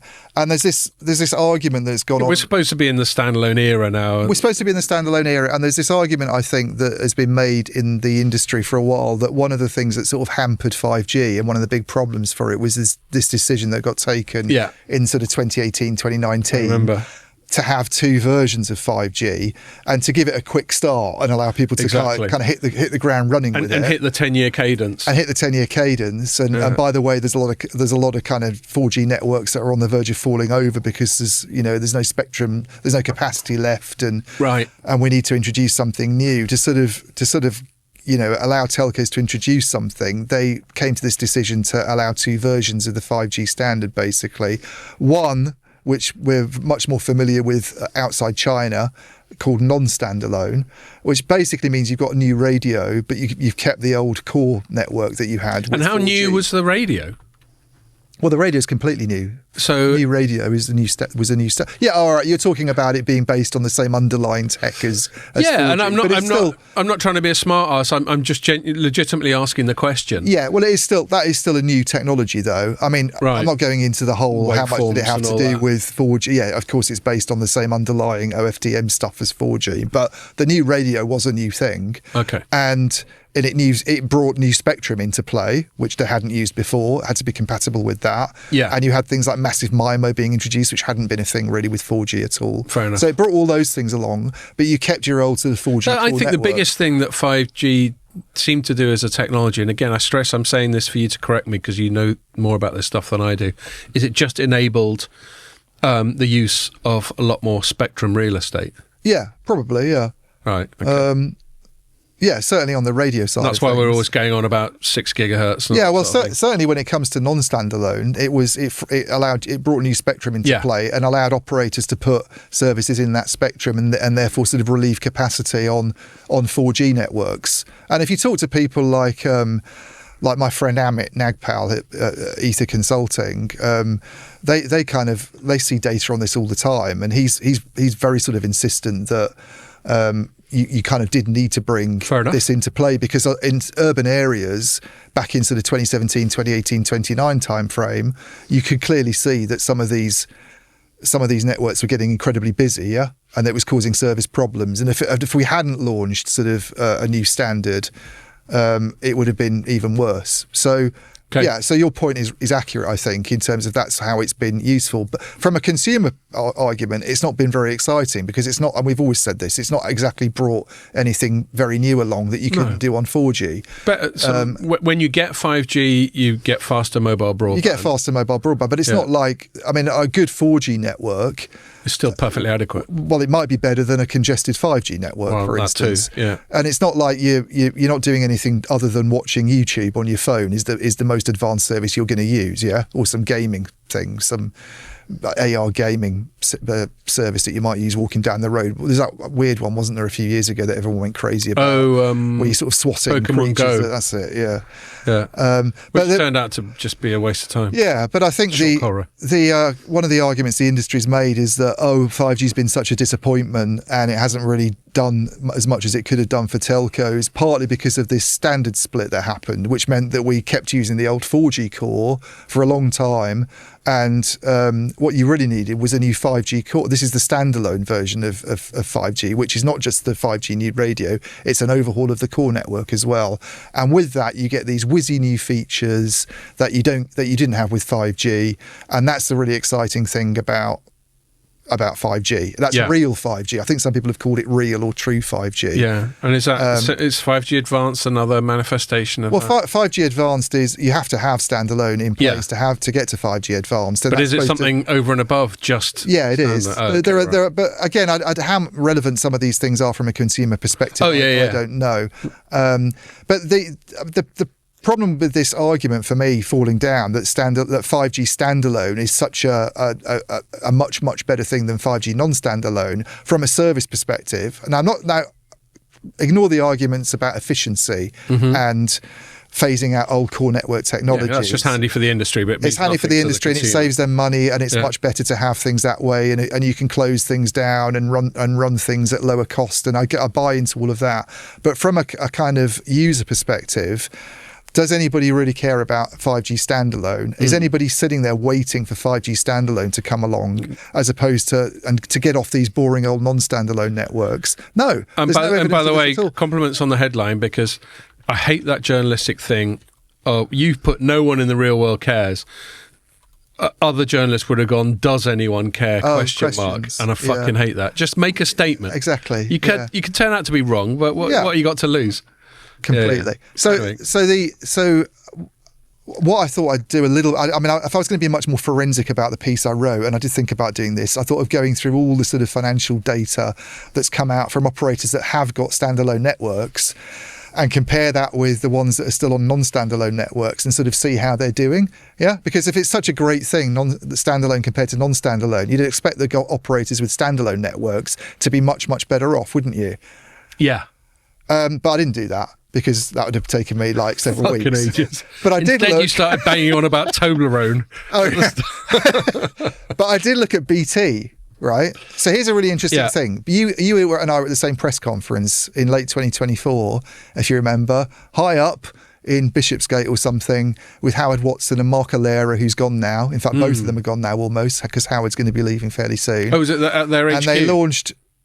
Yeah, it was at their HQ actually. So wherever that is, Aldgate or something, isn't it? That's right. The new office, the swanky new office they've got, and they had their big press conference about their launch of 5G standalone. That's right. Yeah. And I'm going to find that and see what RC angle I took. And it's very much positioned as an opportunity to make more money out of 5G. This is a monetization opportunity. There were only 2 phones at the time that you could use You know, there's this TCL something and a Samsung device that introduced, both with very, very expensive tariffs attached to them. I think the TCL was costing about 45 quid a month, and the Samsung thing was getting on for £70 or something. Okay, so I think this is the one. Yeah. My headline was EE and BT finally tried to wring some extra ARPU out of 5G. There you are, exactly. You just backed up everything I've said. So this is very much presented as a kind of premium service, yeah? Yeah. This is only just over 1 year ago. What's happened since then? It turns out I'm a standalone customer. Right. But I had no idea I was a standalone customer. I didn't even know. What am I paying a month? £27 I pay a month at the moment on my SIM-only all-rounder plan. And the reason I knew that I'm a standalone customer is because I went and looked at my EE app and had a look at the add-ons that you get. And there's one called 5G Plus, and you click on that, and it says 5G standalone at the top. So all you need, the device compatibility issue now, by the way, has been addressed. There's loads of devices. Okay. Mine's a 14, so it's not a new iPhone. Pierre, when was the iPhone 14 introduced? I want to say 2022. Right, so I didn't even need to go out and buy a new phone for this. All I needed 17, aren't we? Yeah. All I needed to do was update my software, which you do routinely anyway, because you get told to by Apple for it to support by the way, Apple didn't say update your software because it's going to support standalone and it's brilliant. They just went, here's a routine software update. And then I had to look into it to figure out that I'm actually using 5G standalone services. And what am I paying? I'm paying less than I was a year ago. What's happened to BT's mobile revenues? Back to the ARPU point. In the its mobile ARPU, by the way, went down last year. Postpaid mobile ARPU, and its mobile service revenues also fell, not by a substantial amount, but it's like 1 or 2%. But would you expect that to happen after you've just introduced a service that everybody's going on about as the real 5G, the true 5G? You introduce that, and yet the next year after you've introduced it, your mobile revenues dip, yeah? Can I read Alera's quote? Yes. From the day. And by the way, lest you forget, their other big thing they were banging on about at that event was Wi-Fi 7. Yeah. And again, you know, they were talking about these new routers. And by the way, I'm on BT, and they're still doing the same smart hubs they have for ages. I mean, maybe it's just an industrial design thing, but I've not been aware of BT. And I know a lot of this was EE branded, and I know they're confusingly still different brands and different offerings, although I don't quite understand why. No. It's like anyway, BT/EE increasingly now seems to be the way to but this was Alera's gig, and it was very much an EE thing. It was EE branding on the day. But anyway, here's what Alera said. He went, today, in fact, he's referring, the whole thing was just EE. Today, EE is launching UK firsts in network capabilities designed to unleash the huge potential of a wave of AI-powered devices. 5G standalone is a new mobile network giving enhanced performance to customers from day one and unlocks game-changing new services. You never guess Alera comes from marketing, would you?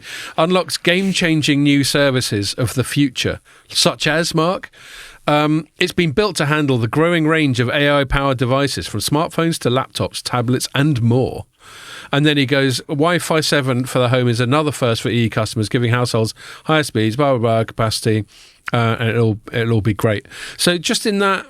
I mean, I didn't even realise he'd gone that over the top about it. Well, exactly, but he didn't actually say anything, did he? No. He goes, standalone is giving enhanced performance from day one. Well, in what? How? What are these game-changing new services? Well, as I say, I've turned out to be a standalone customer without my knowledge. No one sold this to me. It's just been bundled into my service that, by the way, I'm paying a lot less for than I was paying, when I was actually still paying off device costs a year ago. And have I noticed any great improvement? No. Am I using any new apps that have come along because I'm using 5G standalone? No. I mean, I'm not, by the way, complaining about BT's mobile service. It's pretty good, but it's not like I've noticed some great massive improvement and it's enabled all these features that I didn't have access to before because I've gone from non-standalone to standalone. And some people would, by the way, with this argument, you get some people who say you're completely missing the point. Standalone's not about consumer smartphones. It's about business customers, and it's about powering your robots, Scott. Yeah, and that sort of thing. And doing all sorts of whizzy things. That's why I think I'll win our bet. But just out of desperation alone, they'll cling on to these androids. There's not a lot of evidence either that it's done much in that area. Now, I looked at Ericsson's figures. I did look at a few companies' figures. I just didn't do like sort of 20 odd or whatever. But I looked at Ericsson's mobility report, and they made a big deal about standalone in the one they published like in November. And the amount of 5G connections, by the way, that are now on standalone compared with where we were 2 years ago has gone up massively. It's something like 1.7 billion of the world's 5G connections, which accounts for something like 58%, I think, of the total. Okay. Are now on standalone, up from about... And a big chunk of that will be China, I guess. A big chunk of that will be China, you're right. But that's up from about 890 million in late 2023. And there was a big increase last year. It's like $500 million increase last year. Right. And they're forecasting by 2030 or 2031, 4.1 billion of the world's 5G connections will be on standalone, which by that stage will be about 2/3 of the 5G total. Now, if this was so good and people were so excited about standalone, whether as a consumer or a business service, wouldn't telco stocks be doing interesting things? Wouldn't telco revenues be on some kind of upward thing, curve? They can't find a way of charging for it. AT&T is another one that made a big deal about like standalone rollout last year. They published a blog in October saying it's now nationwide, it's everywhere, and we're moving customers onto it all the time, and we're moving new services onto it all the time. And yet their mobile revenue growth, I think last year I looked at it, was something like 3% for the first 9 months, year over year. It's about the rate of inflation. I mean, if this thing had done anything in the business sector for them in terms of connecting, robots or any kind of business service at all, then they wouldn't be reporting 3% revenue growth, would they? Indeed. They'd be reporting a lot more than that. So, and here's the other problem: is this whole, which people like Dean Bubley and William Webb are really good at, I think, is this whole. We talked about this as well a little bit, I think, last year in later pods. The challenge from Wi-Fi. No one's really made a very convincing argument in the 5G industry of why it's needed when you've got fibre-based Wi-Fi services in a lot of these factory environments. I get it in a mine or areas where you can't extend fibre, and there's some settings where a mobile technology is the only thing you can have. And I think I've heard some arguments in terms of maybe security for having licensed spectrum where you've got it's a bit more unhackable, and that sort of thing maybe is another argument I've heard. Well, I mean, I've heard people be dismissive of that, though. Okay, fair enough. I mean, I think that's the argument that the 5G industry wants to make. It's a bit like things like network slicing, isn't it, and low latency. Yeah, they try and insist it's more reliable, more secure. But if you talk to people in the Wi-Fi industry, and by the way, they're not Mickey Mouse companies, they're big providers of enterprise Wi-Fi. You're talking about the likes of Cisco and Hewlett-Packard Enterprise. Yeah. They're not going to introduce, and they've got massive enterprise customers, by the way, these organisations. Indeed. They're not going to introduce something that's hackable or that, is a bit shit, are they? So, it's quite a tenuous argument, I think. They might introduce something that's a bit shit. But yes, your point taken. And what made you want to write a piece like that? Well, I just thought it's, you were talking about this time of year we do these forward-looking or state of play. I thought there's been a lot talked about 5G standalone, and let's just see this argument that 5G's not done. I've heard people making this a little bit in the last few weeks, this argument that 5G's maybe not worked out quite as well as it should have done, partly because of this NSA versus SA issue. I'm not really that convinced by it. I think there might be something there on it's not been the most efficient way to introduce the technology, perhaps. We'd have better coverage now, maybe, if that hadn't happened. Maybe I can buy into that. Let's do a counterfactual. So let's say they only went with the NSA fudge because full fat 5G wasn't ready 10 years after 4G came out. For some reason, we decided start of a new decade, we've got to have a new G. Yeah. So I think the core network transition that went from the 4G core to this sort of converged 4G, 5G core that comes with standalone, I think that's a good point you make. That was quite a difficult transition, I think, because you'd be bringing in things like containers and Kubernetes-based architecture and all these more cloudy and virtual. All these things that get very, very complicated but are very important from a software perspective and allow you to sort of deploy your services in a more flexible way. And things like NFV were kind of precursors of some of that technology. Yeah, it's all about this very complicated, very futuristic, cloudy stuff where nothing's really physically constrained at all, and it's all just in this this massive data soup somewhere. Yeah. And much easier to deploy, at the edge of the network and scale up and down. That sort of thing. So I think that was quite a difficult area to get to, and that's probably why the core thing took longer, I'm guessing. So let's say my counterfactual is, let's say it was ready by last year. Yeah. So instead of doing it on the turn of the decade, we waited. We made it a 15-year gap between 4G and 5G. Yeah. Then we wouldn't be talking about non-standalone and all that sort of thing. There probably would have still have to have been the same amount of fucking around in the background to make that transition that you were just describing. But then we would have had last year, ta-da, 5G. It would still have been a bit of an anticlimax, wouldn't it? But in so much as new use cases, new revenue streams, what it means for consumers and all that sort of thing. So all I'm doing here is interrogating the argument that you were passing on about the NSA thing being an issue. I'm not sure it is, because now that we've got to full SA, Well, we still don't seem to be any closer to these. I take the argument that people make about standalone being more relevant for the business sector. I can accept that it really doesn't. It doesn't make a huge difference to consumers. By the way, what you just read that Mark Alera came out with suggests that's not what BT's feelings were about it at the time, is it? Well, they were obviously a game changer. They were obviously cooking it up to be something much like quite a big deal for the consumer market as well, in a way that it's not turned out not to be. I don't know if you remember. I think our feelings. Maybe we went to the pub. It would be like us to have done so after that thing, and we were comparing notes, and we were a bit meh about the whole reveal, weren't we? Yeah, I mean, I remember talking to Howard Watson at that press conference about it, and I liked his angle about it allowing them to be more efficient with spectrum and bringing together different bands, and you get an improvement in indoor coverage perhaps on your 5G network because of that, and it's just a more efficient way of BT to operate its networks. I buy all of that efficiency side of things. I think it's great, but from a kind of user perspective, I don't see that it's really very relevant at all for. No, and I tell you the thing, talking about Howard Watson, who's also now left BT, hasn't he? Well, he's either left or is due to leave fairly soon. I think it was. Maybe next few weeks. But I wrote a little bit in my piece from that back in the day. I said, I didn't quote him, but I said, Watson insisted when we spoke to him separately that the increasing demands of on-device Gen AI have significant implications for the network. And any that can offer a superior user experience in that respect will have an advantage. Well, that's turned out to be bollocks, hasn't it? Yeah, exactly. No offence, Howard. Yeah. And so going back to the business side of things, and this ties in with all the Ericsson push of things like network APIs, doesn't it? Because the idea is that you use these APIs to allow you to access things like network slicing, which you have to have a standalone network to be able to. Right.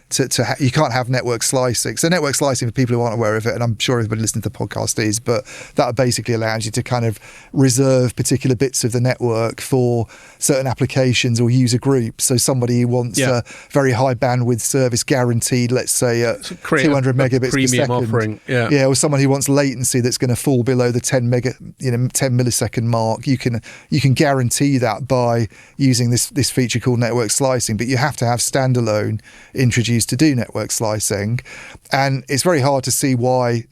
I mean, there are use cases you can think of in the consumer market to do with gaming is the one that often gets made, or somebody going to a concert and they're trying to upload footage that they've seen. But no one does gaming over 5G. No, they don't. I mean, that's the flaw in it. But I can see that if you were going to do gaming over 5G, I can see why you might want to do something like that. But it probably has more relevance for the business sector. But there's still not. I mean, outside China, and it's very hard to tell what's going on inside China. Outside China, it's very hard to see what's going on. Robots. It's very hard to see anybody using standalone to do any of this stuff and operators making any money from it at all. It just doesn't. Yeah. And if the argument is, oh, well, it's still too early. I'm sorry, people. It's 2026. This technology got introduced in 2019. How much time do you want? We've only got about 3.5, 4 years now until 6G is supposed to be coming along. Yeah. So on that note, and to round off this segment before we move on to the last one, 6G. We've had lots of chats, obviously, previously on this podcast about that. But you said no one in the real world cares about 5G standalone. Yeah. I mean, are you going to be writing that headline, but putting 6G instead. William Webb's almost already written it, right? Because if the very last bit of my story, I think I linked to his a LinkedIn post that he put up quite recently. There was this paper that you mentioned the White House came out with in the run up to Christmas. I fired that up. I actually did some preparation. And I think the headline's something like, which people like Dean Bubley and William Webb would have been groaning as soon as they read it, was winning the 6G race or something. It's a presidential action. It's a presidential memorandum. Dated 19th of December, which is why I wasn't aware of it. Yeah, well, I did see it, and I was thinking, do I write something on it? And then I thought, no, I'm enjoying my Christmas break. So actually, let me quickly highlight some of that, given that neither of us will have written it up because we were on holiday. By the authority vested in me, blah blah blah blah blah. I hereby direct. Section 1 purpose. The next generation mobile communications network 6G will be foundational to the national security, foreign policy, and economic. This is quite a good segue into the final segment as well. Yeah. And economic prosperity of the United States. Blah blah blah blah. This is quite a lengthy document. Section 2, and he goes, it is the policy of the United States to lead the world in 6G development. Yeah, whatever. Section 2, spectrum reallocation. So maybe that's a little bit more substantial. Yeah, then he's talking about 7 to 8 gigahertz bands. Yeah, because the thing about the US is that they've kind of reserved their 6 gigahertz band for Wi-Fi. So unlike other parts of the world, development of that here from Ofcom this week. Yeah, I think Michelle, my colleague, was writing about that today. There's been we wrote about 6 gigahertz developments going on. But I saw William on LinkedIn approving of that, and I think so was Dean. But the three sort of big regions, if you like, are slightly out of sync with each other and what's going on 6G on the spectrum front. You've got China that's kind of reserved the whole of the 6 gigahertz band for 6G, or for mobile rather, for cellular. Europe's kind of somewhere in the middle of these two extremes. It's like some can be Wi-Fi, some can be for mobile, and the US has kind of gone, we're going to give it to Wi-Fi, but they've talked about using a slightly higher spectrum band, I think, which is in this document here, this 7 to 8 for. So it starts at 7.125 and goes all the way up to 8.4. Now I always thought there's chunks of it in between. Yeah, well, I always thought the trouble with those bands. This 7.1. I mean, for a start, at the upper end of that, you're getting even higher.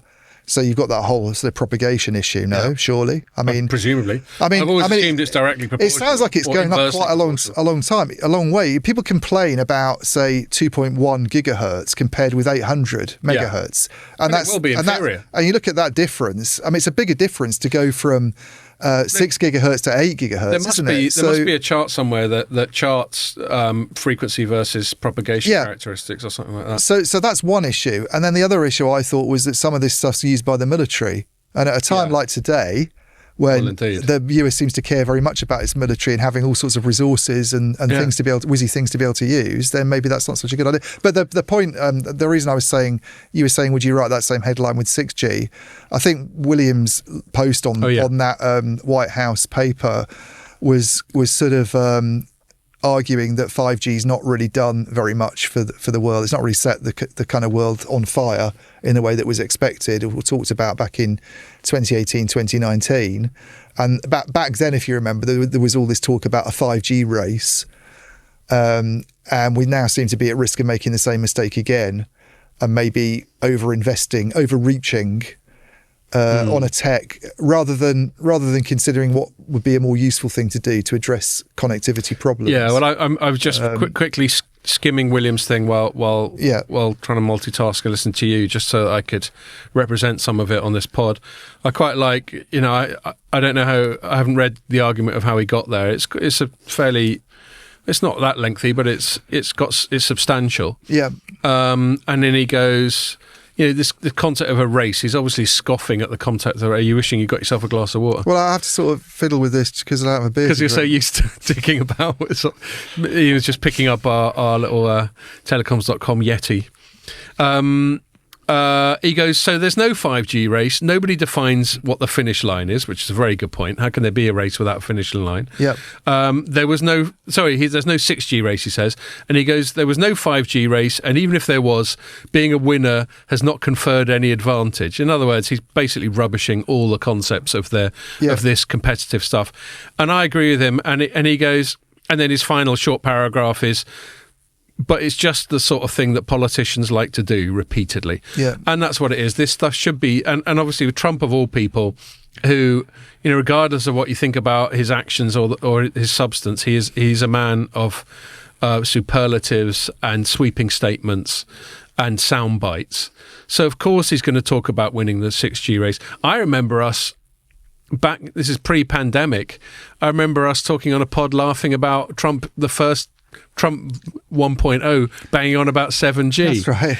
Yeah. So as far as they're concerned, it's everything technological is just another manifestation of this, and this is the perfect segue of this fucking endless geopolitical saber rattling and competitiveness and all that sort of thing. Yeah. So moving on. So obviously the start of this year was characterised, I think it was on the 2nd of January, where Donald Trump had been making all these increasingly aggressive moves towards Venezuela for a while. I never quite understood the what they call the casus belli, i.e. the stated reasons for belligerence. Casus belli is always like, Russia invaded Ukraine because of NATO or whatever. Whatever their stated reason. Well, the stated reason was drugs, but it was bullshit. It was bullshit. I mean, you tell me, I'm going to bring Pierre in because no, two things can be true. No, it's not true, because if you look at the percentage of drugs that enter the US via Venezuelan boats, it's tiny. It's absolutely minuscule compared. Most of it's coming over the Mexican border. That's independent monitors data. Yeah, I'd say I agree with Ian in so much as a casus belli by itself. I think it was weak. Very, very weak. I think there are much stronger targets. If the main reason for US if it was drugs, you'd have gone after Mexico. Yeah, they'd be after Mexico.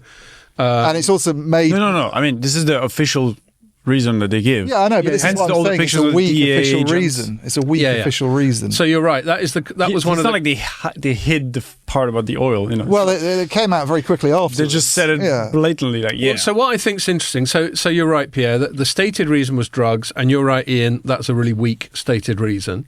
And then afterwards, I mean, there was that time when they nicked that oil tanker anyway, and then afterwards they went in and we might as well keep the oil. And Trump started banging on about oil straight away. So that was obvious. The tanker that totally only carries oil that was followed by like a nuclear submarine from Russia. But that's the more recent one. They nicked another tanker back in December. It's your average tanker. There's one in the last few days, isn't there? There's one in the last few days. Two of them. I mean, by the time this podcast comes out, he probably will have nicked fucking Greenland or something. Yeah.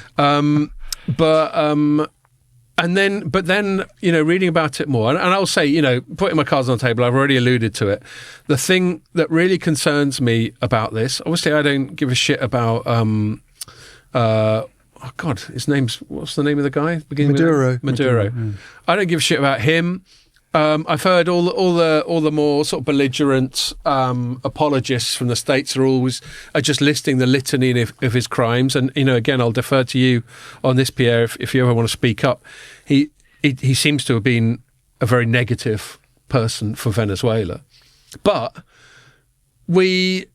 there are loads of other countries where their leader is negative for them, and we don't go and steam in and kidnap them. Yeah, they don't have any oil. And in fact, a lot of them we're allied with, or some of them are negative to a lot of their population and do have oil, but we're great mates with them, like Saudi Arabia. Yeah. So it's all very selective. And so what worries me about it the most, and what I think has the sort of broader geopolitical angle, which has some justification to be spoken about on a business podcast like this, is it seems to set a new benchmark for for geopolitical behaviour. We're basically going back to a time where we're not really bothering with negotiations, other than negotiations done in a gunboat diplomacy sort of way.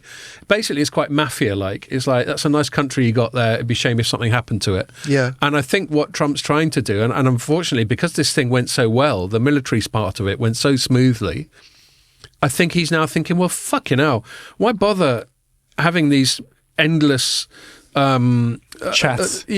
Sort of bogged down negotiations when you can just send the lads in. Yeah. And then the other I can see it all working out disastrously. Yeah. Well, as a precedent set, I mean, the US doesn't have a. I mean, I'd have been more sympathetic, and like you, I don't think I would personally miss Maduro, and he seemed like a good person actually. That he's in New York and all that and facing trial. Brilliant. Yeah. That's the one positive side of it. Yeah. If they come out with some of their stuff that they've come out with in the past about making an effort to make a good transition to democracy and doing that and they'd had a plan for that, I might have been a bit more sympathetic. There's clearly no plan for that at all. It's just because we're going to run it. You can't send a few guys in on helicopters and then keep the rest of the regime there and go, they just have to behave themselves. No, so I don't see this being a good thing. Venezuela, given the US track record on regime change in the last 30 years, could quite easily become another failed state, I think. No, the plan is Machado, though, soon. Is it? That's not what Trump said. In the press conference, he absolutely cannot say, yes, Machado is going to be president tomorrow. He has to pretend to the vice president. Oh, this is Trump playing his three-dimensional game of chess. If you think about it, he has to pretend that they're okay in there. Otherwise, they're going to start burning crap. Nobel Peace Prize. Yeah, and then you have Delcy Rodriguez, who's the vice president. Who's the one who stepped in for now. He has to pretend to Delcy that we're mates now. Okay. And don't worry, I'm not going to get rid of you. But the long-term plan is Machado. Yeah, but he cannot just tell that Delcy's out the window the next day. Otherwise, they'll start burning things. Active listening and yeah, but the problem is I don't see how the US, without having a presence on the ground and trying to do what it did not very well in the Middle East, after Iraq and everything, but at least then they'd kind of toppled the army and they were there en masse. I don't see how the US from afar, having sent a few helicopters in to take one guy out, can influence Venezuelan politics in this way, other than by going, if you don't do things the way that we like, we're going to come and get you again. We've got plenty more helicopters. Which isn't how democracies run. No, I think the two countries you mentioned, like Iraq and Afghanistan, are much more enclave. They can just be in the Caribbean and be like, we're here. Yeah. And then a lot of it is about projecting power on their backyard. As they don't need to be on the ground. And the other answer I'll give to your question there, and it's just thinking on top of my head, obviously this stuff's very complicated and none of us know that much about how this shit works, but if you think of like the old school colonial approach, like how the British Empire was run, we did manage to run an empire that spanned the whole fucking globe with just like tens of thousands of civil servants and a not very big standing land army. So you can run, but we had certain advantages then that don't exist now. There was a big imbalance between, like, even militarily back then that you wouldn't sort of see today. Well, I think there's a fairly big imbalance. Well, I know what you mean, but I don't think it's not like, you talk about going into countries like India in the 1700s with Lord Clive. There was a big difference in the level of sophistication of the British state back then compared to the mishmash of.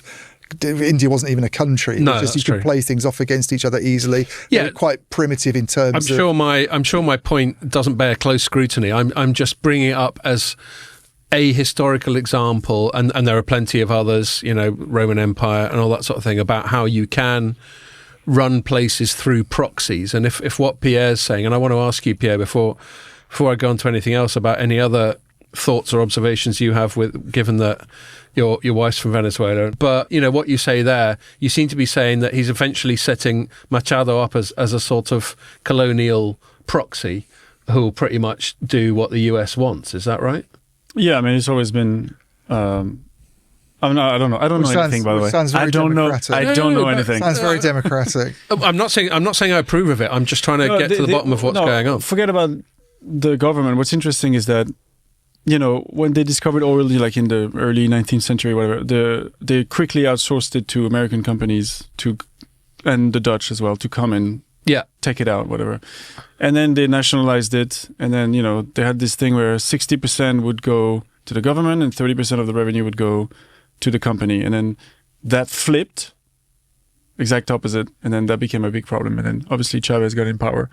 And then they fired all the engineers, replaced them with people who didn't know what they're doing. So the US does feel like it's got a claim on but then it's like, for how long? But that's the story of oil in the 20th century. Like all those original oil fields in the Middle East were all like, it was like European and American companies going over there and starting all that off. And then they all got nationalized over a process of time by the states. And you just accept that you can't have that kind of relationship that you used to have with these. I know, that's what feels so retrograde about it. It's very retrograde. It feels like we've turned back the clock. Iran did that in 2022. They came in and they like brought their gear and they're like, we're doing. Fuck you. So how do they feel about this now? And then, but it's like for how long? You know, I guess we'll spend 100 billion. Or like what is it? Do you drill until you get 100 billion's worth and then you leave? Or, as if. And then you get another 20 years at like a 10% discount, 20%. Like how do you what kind of deal are they going to make? I think people are. If you're going to sort of steelman the US position and everything, maybe it's easier to do because of the terrible state of Venezuela that existed under Maduro.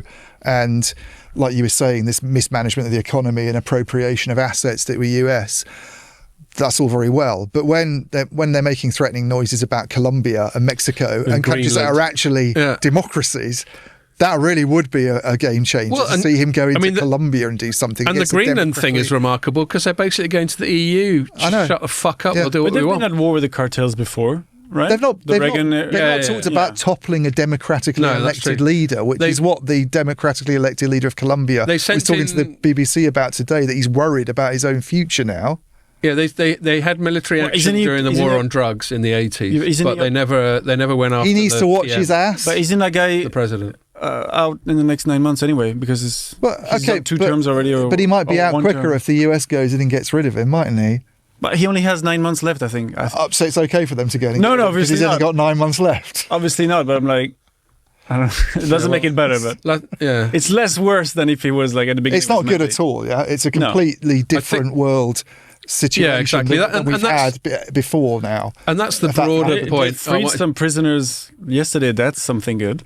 That's something good. And just largely, I mean, again, I don't want to pry if it's private, but, have you had any vibes from the ground in Venezuela about how it's been received? Well, they're very old. That sort of thing. Right. I don't know. You know what I mean? For them, they're kind of used to it. They're just used to crazy shit going on. It's kind of same old. Right. Okay.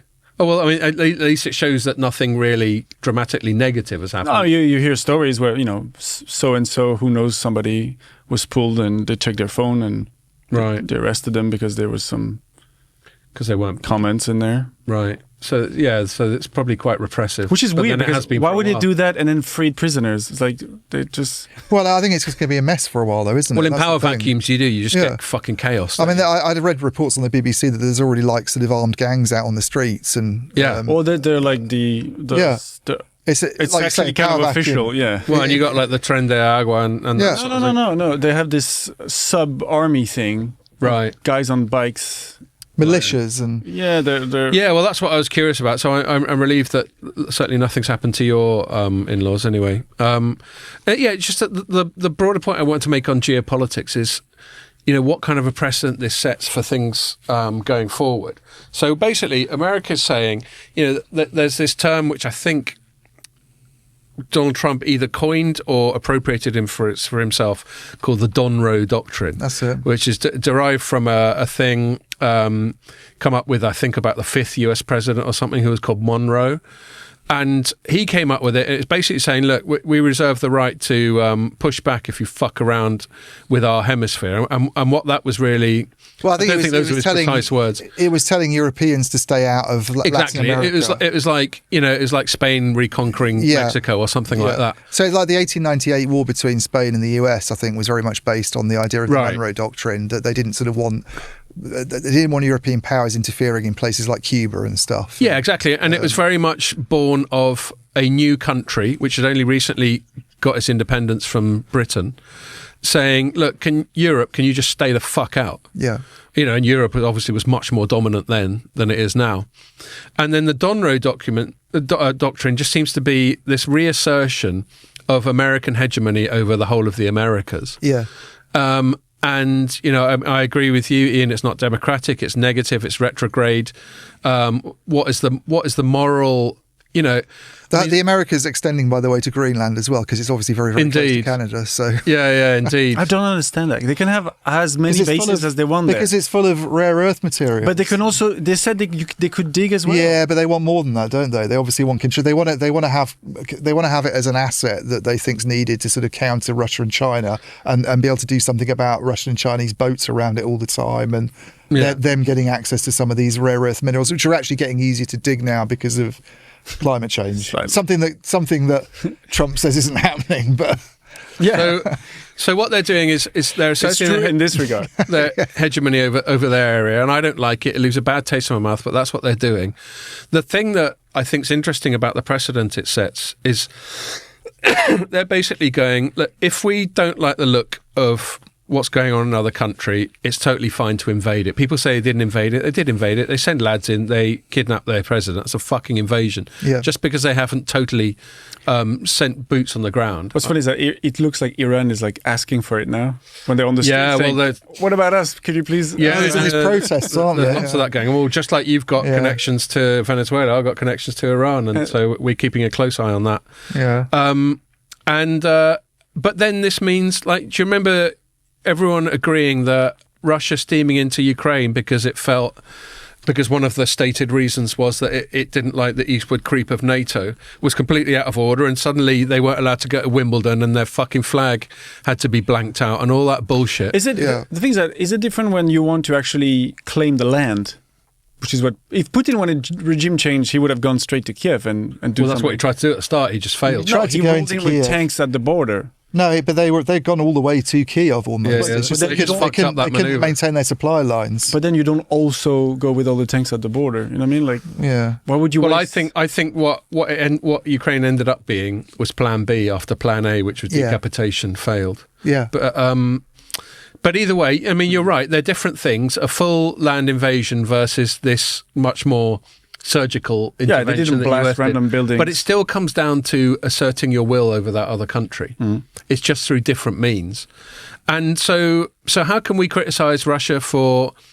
I mean, Venezuela is a lot further from the US than Ukraine is from Russia. It's not like Venezuela's got a border with the fucking US. There's a whole of Central America between them. Yeah. And Colombia before you get to... If you to Florida is closer, but okay. Right. It's close if you're on a little boat transporting some... one of those few boats that they don't fucking nuke as soon as it starts heading off. But there's been... I think there's a graph where the past 3 months where they started blowing up those boats, there's a decrease in... overdoses in the US. Oh, it's tiny percent. All the data that I've seen on this, because I looked into it quite a lot, is it's a very, very small percentage that comes in. My understanding is the drugs angle. Yeah, but because you're only thinking of the drugs leaving Venezuela. By the way, Maduro is quoted as saying in 2013 when they actually did ship 1.3 tons of cocaine from Caracas to Paris in an Air France flight. Maduro is quoted as saying they shouldn't have gone above 1 ton. Right.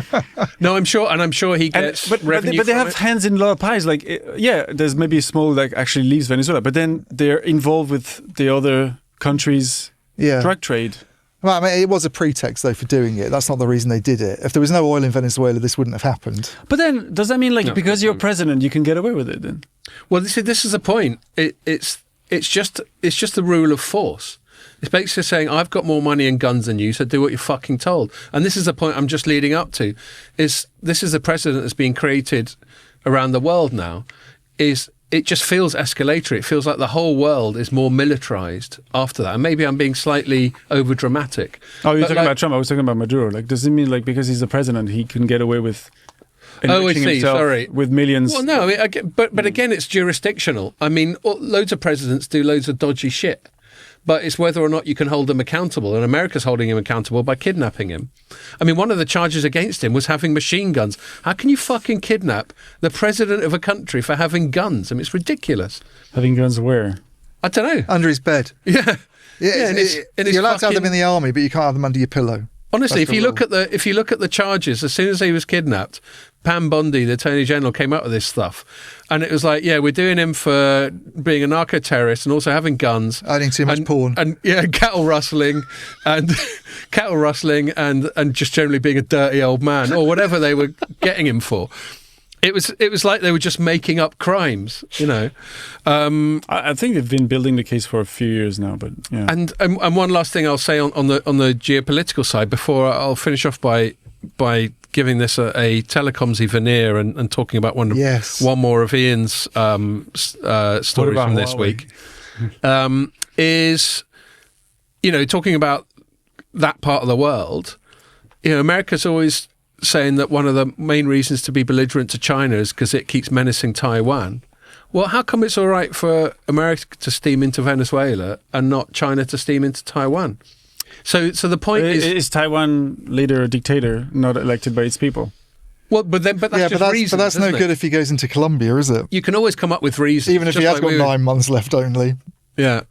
You can always come up with reasons. That's the point. You can always come up with, excuse the pun, trumped up charges, whether it's machine guns or whatever. You know, they could kidnap him for fucking eating his food wrong or something. I don't know. But he fully lost an election and stayed in power. So who can do anything about this? Well, no one can. I mean, this is supposed to be how countries work. We don't like it, but there are loads of dictatorships.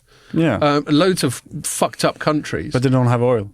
Yeah. No, we will agree with that. And they don't, and they're not invented. I think the best steel manning I can do of America's position on this is that they felt that China and Russia were getting too actively involved in Venezuela themselves. Mm-hmm. And that was the Donroe There's your link. That was the Donroe Doctrine. Yeah, then I will. Yeah, then I'll link to this. There's your telecom link. That's the Donroe Doctrine part of it. Is like, oi, Venezuela, you're in our backyard. You do not hang around with the Chinese and the Russians, all right?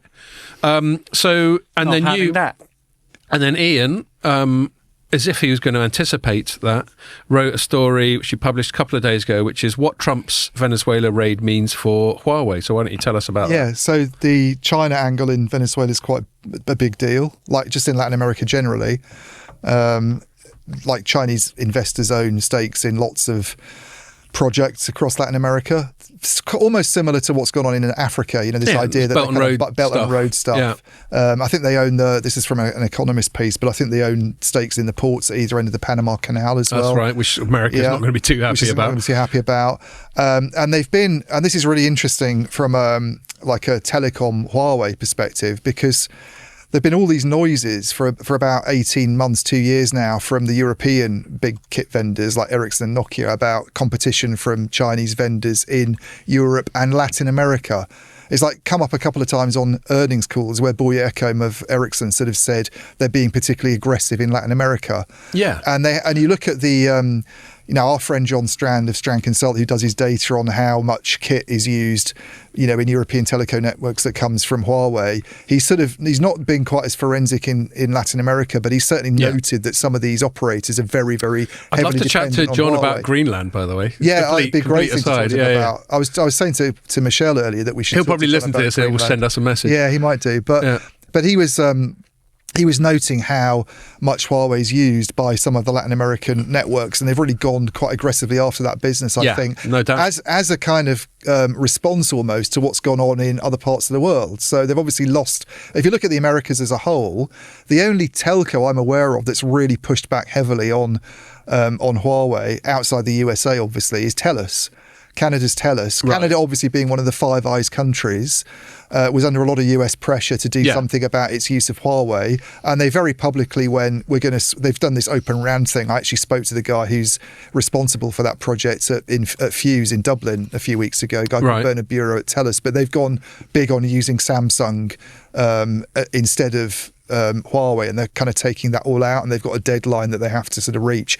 But Latin America, which is not anything to do with Five Eyes, obviously, and very, very close to the USA, is awash with like Chinese equipment, and you're kind of wondering, what does Trump's intervention in Venezuela and the noises he's making now about Mexico and Colombia and other bits of Latin America mean for Chinese investors, including Huawei? And Venezuela is really interesting, because I remember looking at a presentation that Justin Hotard, who's the CEO of Nokia, gave when they did their Capital Markets Day.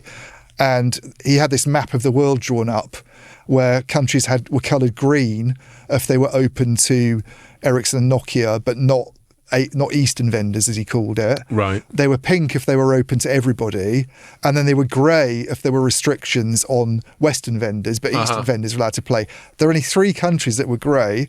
2 of them are obvious, Russia and China, and the other one was Venezuela. Oh, I didn't know that. I looked at this when I wrote this story, and I thought that's very interesting, because it implies that Ericsson and Nokia are not really active in Venezuela, or haven't been active in Venezuela at all. I mean, I don't know whether, I was never able to establish this when I was writing that story, whether it's all Huawei and ZTE, but Maduro has clearly been very cosy with the Chinese.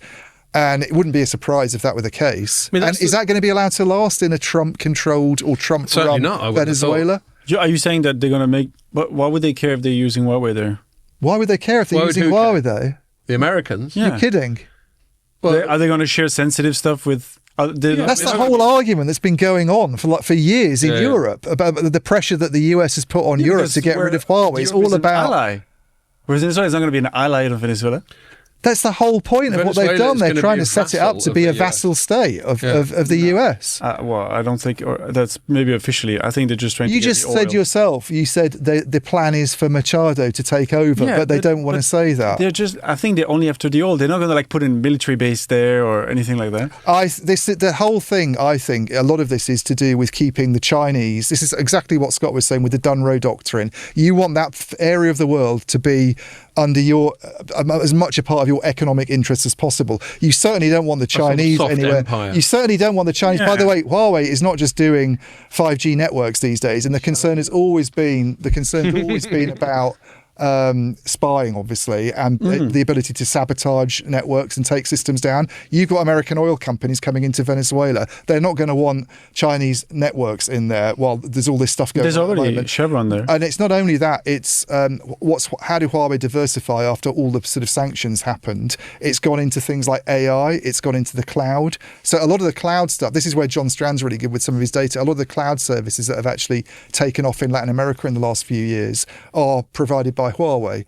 And obviously you can see a situation where they're doing pretty much what Microsoft and AWS are doing and they're not going to be buying GPUs from NVIDIA, but using Huawei's own GPUs in those data centers. If you're worried about 5G connectivity and the Chinese being all over that, you're going to be even more worried about China being all over AI and the cloud right on your doorstep. So I just see this as being a massive... I would think it would be lower down the priority list. Than oil, yeah, but it's still going to be fairly high up there. Where I think to